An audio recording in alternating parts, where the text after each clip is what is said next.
এসছি পুজো দিতে। ভিড় দেখুন লোকের, এই হচ্ছে লাইন যাচ্ছে সবাই। মাকে তো দেখাতে পারবো না, ফটো তোলার নিয়ম নেই।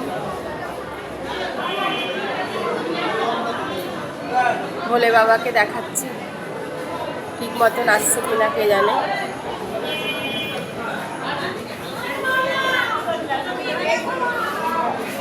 জয় ভোলে, জয় ভোলে বাবা, ওম নমঃ শিবায়। আজ অমাবস্যা বলে আদ্যাপীঠে প্রচুর ভিড়।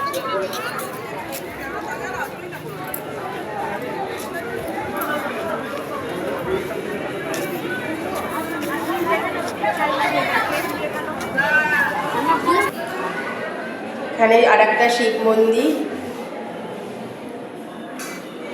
এখানে বাবার মাথায় সব সময় জল পড়ছে এইভাবে। এখানে বড় বাবার মন্দির, শ্রী শ্রী সত্যনারায়ণ মন্দির। এটা হলো আদ্যা মায়ের মন্দির, যেখানে কেউ ঢুকতে পারে না একমাত্র পুরোহিত ছাড়া। আদ্যা মায়ের মন্দিরে এলে অন্য জায়গায় পুজো দিতে হয়, তারপরে ওখানে অঞ্জলি হয়।